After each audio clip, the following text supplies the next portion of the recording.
O'zbekiston Respublikasi Vazirlar Mahkamasining 2022-yil 26-apreldagi ta'lim muassasalarida yo'l harakati qoidalari targ'ibotini kuchaytirish chora-tadbirlari to'g'risidagi qarori ijrosini ta'minlash maqsadida Zangiota tumanida joylashgan 38-sonli umumta'lim maktabida profilaktik suhbat tashkil etildi.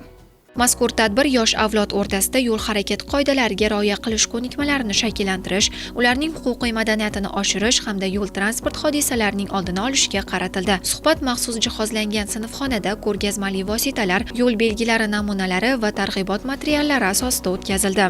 Tadbir davomida o'quvchilarga yo'l harakati qoidalarining mazmun-mohiyati, piyodalarning majburiyatlari, svetofor ishoralarining ahamiyati, tartibga solingan va tartibga solinmagan piyodalar o'tish joylaridan to'g'ri foydalanish tartibi haqida atroflicha tushunchalar berildi. Shuningdek, yo'lda harakatlanishda ehtiyotkorlik, transport vositalariga chiqish va tushish qoidalari, velosiped va samokatdan xavfsiz foydalanish bo'yicha amaliy tavsiyalar taqdim etildi. Toshkent viloyati Zangiota tumanida joylashgan 38-umumiy o'rta ta'lim maktabida yo'l harakati xavfsizligi xizmati xodimlari tomonidan targ'ibot va tashviqot uchrashuvlari amalga oshirildi. Bunda Vazirlar Mahkamasining 212-sonli qarori talablari asosida tashkil etilgan yo'l harakati qoidalari yosh targ'ibotchisi klubi a'zolari yaqindan yordam berdi. Profilaktik suhbatlar davomida maktab o'quvchilariga yo'l harakati qoidalari yuzasidan kerakli bilim va ko'nikmalar berildi.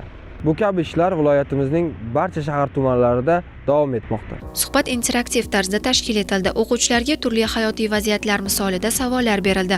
Ularning fikrlari tinglandi va to'g'ri javoblar asosida tushuntirish ishlari olib borildi. Ko'rgazmalar orqali yo'l belgilari va ularning ma'nolari yana bir bor mustahkamlandi. Tadbir yakunida o'quvchilarga yo'l harakati qoidalariga rioya qilish nafaqat o'z hayoti, balki atrofdagilar xavfsizligi uchun ham muhim ekani alohida ta'kidlandi. Bunday profilaktik uchrashuvlar yoshlar o'rtasida yo'l harakati madaniyatini shakllantirish, ularni ongli va mas'uliyatli fuqaro etib tarbiyalashda muhim ahamiyat kasb etadi.